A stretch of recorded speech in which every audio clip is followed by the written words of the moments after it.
les taches brunes, on les a évoquées. On appelle des taches de vieillesse aussi. À vrai dire, c'est pas vraiment des taches de vieillesse, hein, c'est des taches où il y a, ce sont des taches où il y a les mélanocytes qui sont devenus hyperactifs, qui vont créer ces taches. Et ça peut se rencontrer chez toutes des personnes, même plus jeunes, qui sont surexposées depuis leur plus tendre âge. Hein.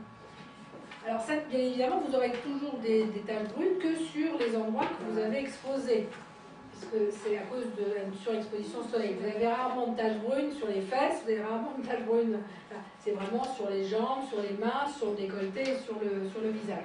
C'est complètement lié au soleil. Voilà. Donc c'est la peau qui les taches de sénescence, c'est pareil, sur les mains, c'est même phénomène. C'est ce qu'on appelle les taches brunes.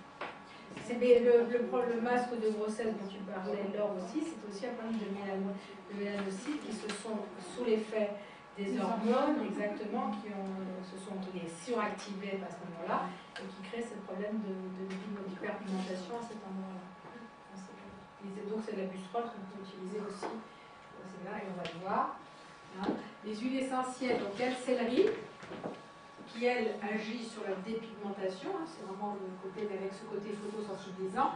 La carotte a comme avantage d'être détoxifiante et d'harmoniser le teint. Elle va être un peu comme le chaulme gras, elle va aussi permettre une répartition plus harmonieuse du teint. Le romarin vermellon, c'est pareil, il a aussi son côté détoxifiant qui est intéressant dans ce cadre-là.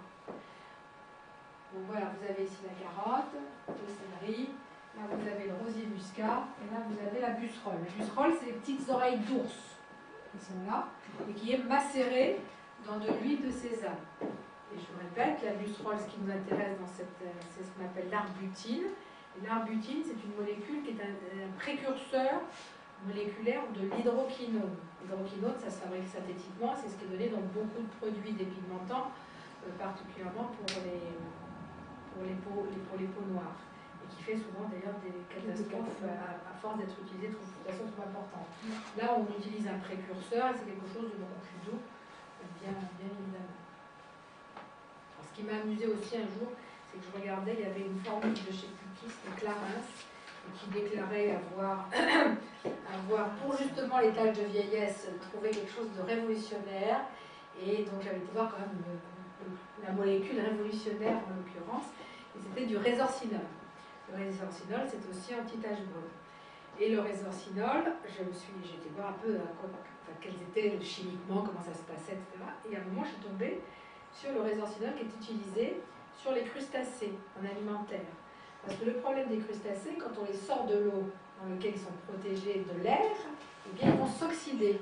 Et en s'oxydant, ça fait quoi? Des taches sur les araignées de mer, sur les... Donc qu'est-ce que font les industriels? Parce qu'ils disent si j'offre un produit taché, ça va moins bien se vendre. Donc ils badigeonnent de résorcinol. Et le résorcinol, c'est ce qu'on utilise, je sais plus quel produit de chez Clarins, pour oui, le même dépigmentant aussi. Chez Clinique aussi, voilà, donc c'est la même chose. Mais ce qui est logique, les crustacés, ils sont faits aussi, sont des êtres vivants qui ont aussi des problèmes d'oxydation dans ces cas-là. C'est toujours amusant de faire la comparaison entre ce qui peut être utilisé chez les arbres. Donc le résorcinol, moi ça n'existe pas à l'état naturel, donc je n'utilise pas pour les problèmes de dépigmentation.